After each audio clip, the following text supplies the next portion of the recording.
So all we're doing is we're going to lay this on here and, you know, just lightly cover the gasket.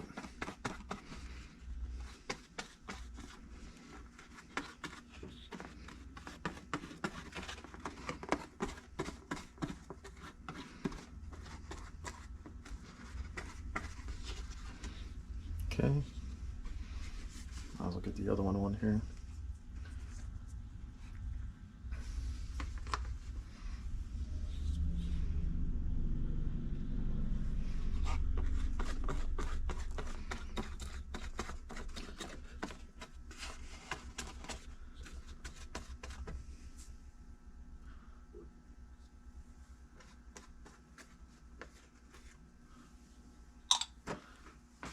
All right. And then you're supposed to let this dry for a few seconds here.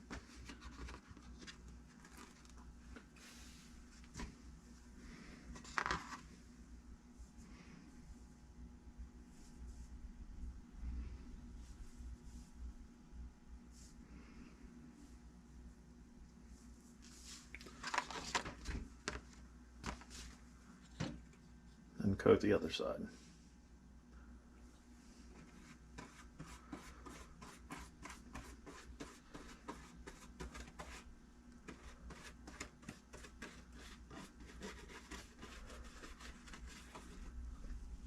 So this gasket's covered.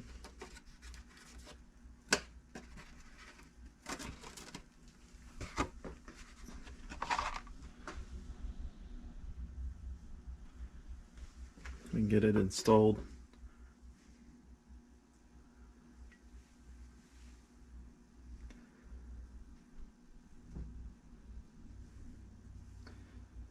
And like I said, the one manual shows not using any gaskets here and just using gasket maker. One of the things you got to be careful with is you can't use silicone on this because, you know, T-cycles, they have gas through here, and silicone is not good for gas. Now they do, however, have new sealants out and stuff that are okay with gas. And I could do that, but since I already had the gaskets, I'm just gonna go ahead and use them.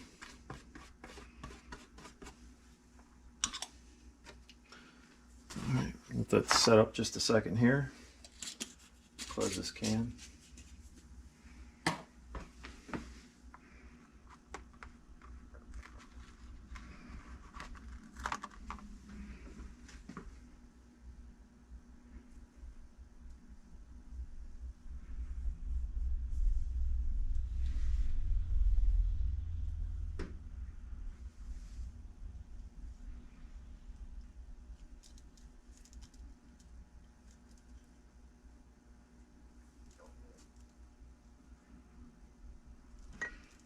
What's nice about that stuff too is it'll hold the gasket where you want it to.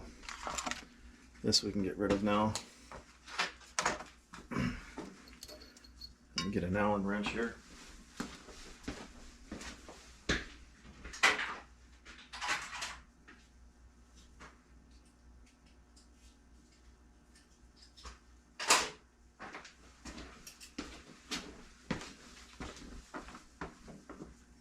So then after that, we want to put some lube on this this roller bearing in here. And this is just regular 30-weight motor oil. That's one of the things that I was always told is you never put anything together dry. Okay, let's go ahead and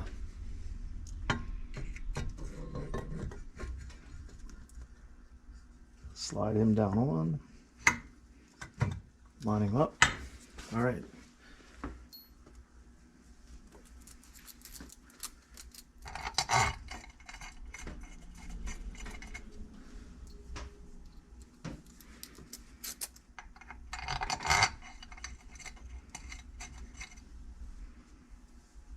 I need to verify what the torque specs is for this. Normally these had the Phillips head screws in there. I mean, I like the Phillips head screws. They're a lot better than the straights. But I like the Allens a little bit better.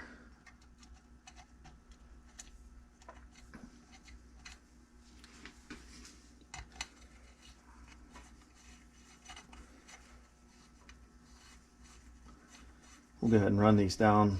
We'll snug them up.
So there was some washers that was underneath these, and they don't seem to fit properly, so I may not be using them. According to the book, they weren't used anyway, so I don't know where they come from or why they were there.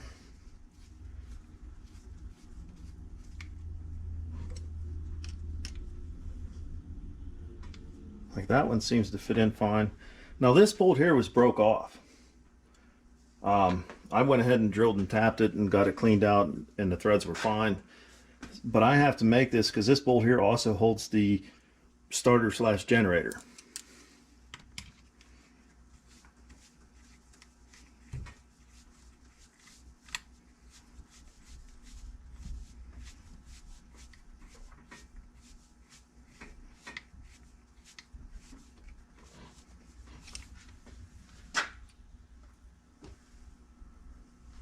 All right, so let me go get the book and torque specs and stuff, and we'll be right back. All right, the torque calls for 7 to 9 foot-pounds of torque on these, so it's not very much.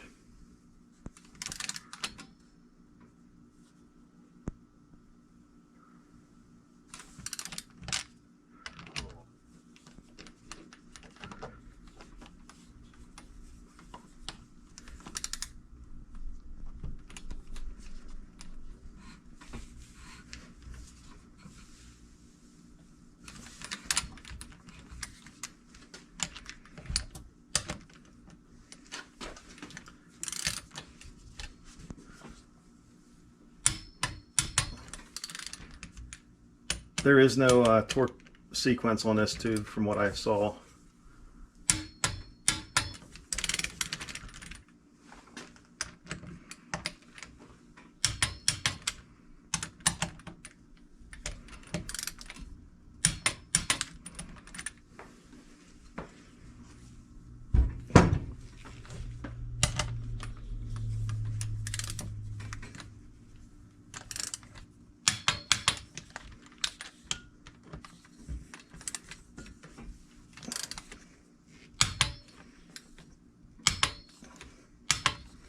And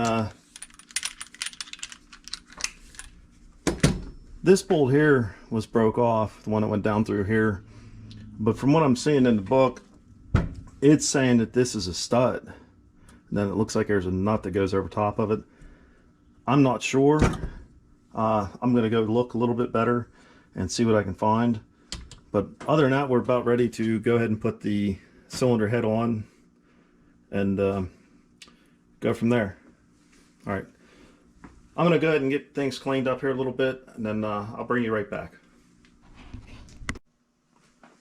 So I went ahead and put this in the vise here. I figured it'd help me hold it. You know, I was struggling there to torque these crankcase bolts down. So I figured we'd start working on the cylinder side here. And you can see everything's new. Everything rotates real nice. So what we're going to do is go ahead and put the piston on here, and then put the cylinder on, and then go ahead and get the head on and torque everything down. I am debating, and this is just a preference things. Sometimes I find it's easier to put the piston in the cylinder first, because it's out here, it's easy to move, and then all you got to do is set it in here and then put the wrist pin, slide the wrist pin through, and put the retaining clip on. I'm thinking that's how I'm going to do it. To me it seems a little easier. Others may say not, but to me it seems a little easier. So that's the way I'm going to do it. But you know, it's your preference. You do it however you like. So let's do that. Let's I'll bring you over here a little bit more, and we'll bring the piston over here, or the cylinder over here. And these pistons, a lot of people don't know, two-strokes are a little bit different. Two-strokes have a little pin in here, and it keeps your rings in a certain spot. And the main reason that is inside a two-stroke engine you have ports in the side of the cylinder walls. Well, if you have a ring gap in those ports, guess what? It's going to catch that ring, it's going to snap it off, and you have catastrophic failure. So this is very important to pay attention to. So there's one pin, there's the other pin, and then there's the other pin. And then the other thing you need to pay attention to is the piston itself is marked EX. In other words, that faces the exhaust. That's another thing that I've seen people mess up on. So with that said, this piston's going to go in here just like this. So what I'm going to do is I'm going to put a little skim coat of oil on the cylinder, and then these cylinders are usually tapered a little bit, which it is, to help with the rings going down. So you don't really use a ring compressor on them. They usually go on pretty good. Sometimes they don't, but usually they go on pretty good. So let's get that done here. I'll just squirt a little oil on my finger here.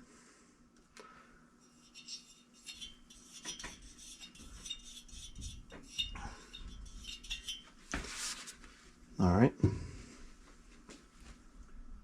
going to make sure my first ring's lined up properly. And what we'll do is I'm going to get down here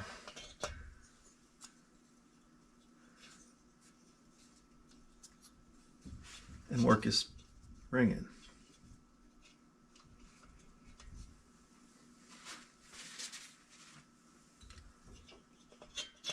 Usually you get one side started, and then you can work it in rather easy.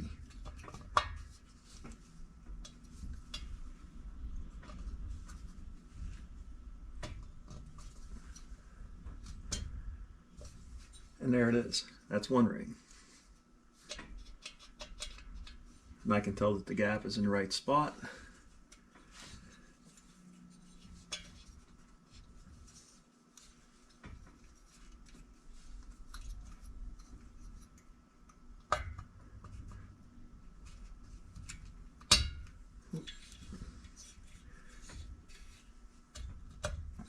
I'll say that wasn't a bad sound. That was just the it going in. It just went a little faster than I thought.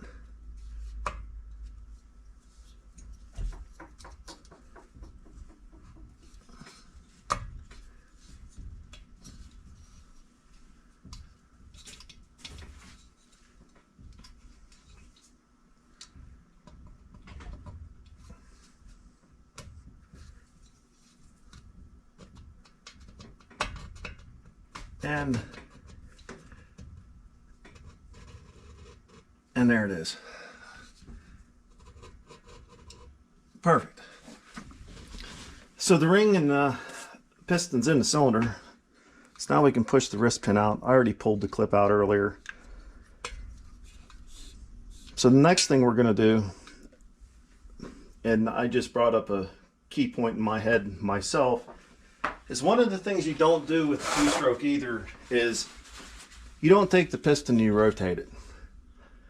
Now if you're low enough in the cylinder, you can get away with that. But if you're up around these edges here and them ring gaps catch, you're going to snap that ring. So you got to be extremely careful with this.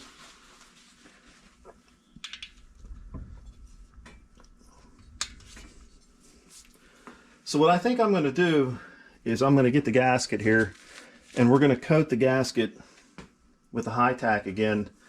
I'm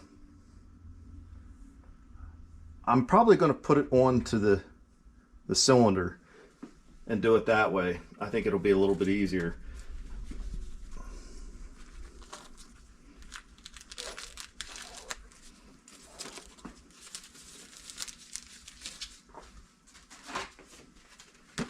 So let's get this back out. Let's set this up here for now.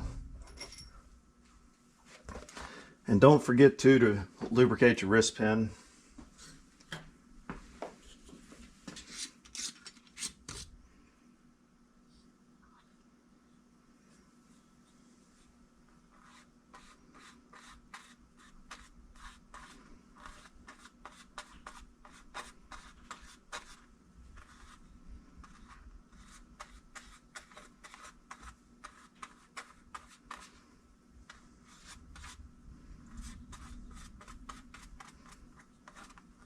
All right, let this dry off a little bit. Now the manual doesn't call for it on this, but I figured since I had it, I might as well use it. Some people may not like it, some people may.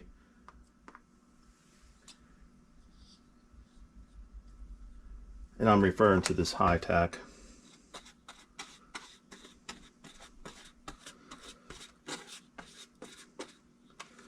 I like using it on two strokes, mainly because there's gas and oil and stuff on them, and it doesn't break down with the gas.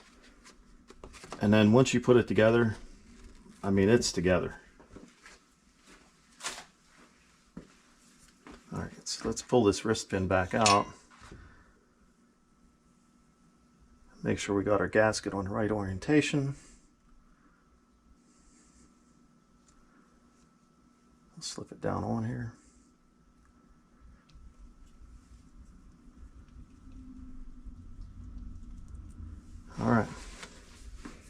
All right, now that we got the gasket on there, we can pretty much set this thing down on to the block, and that's what we'll do here. So I'm going to bring you out.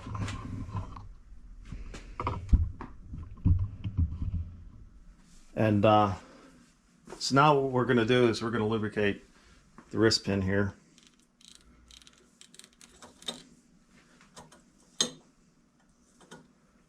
It's always good to do. And I'm going to also put a little skim on this wrist pin here too. And like I said, this is not how some people do it. I like doing it this way. It seems easier to me to get all the rings and everything on the desk here on the bench, then slide the cylinder down over. So now what we're going to do, let's put the cylinder on.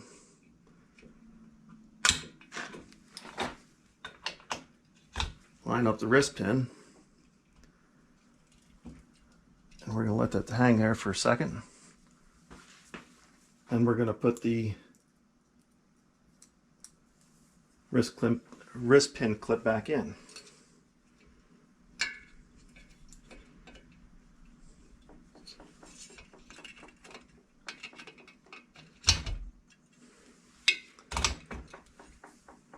And if I was thinking smart,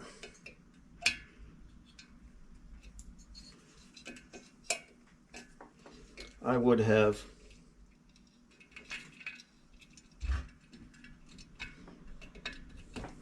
put the wrist pin on this side that I took out, or the clip, so I could see it easier. So I rotated around and verified that I had it in properly.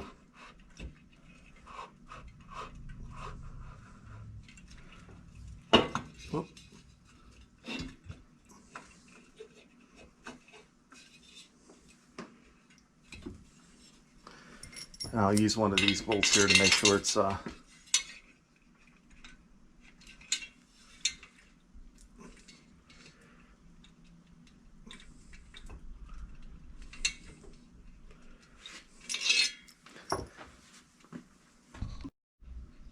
I used one of those bolts, the head bolts, and made sure it was lined up properly. So everything looks good. So I always like to do this too. This is something that some people don't do.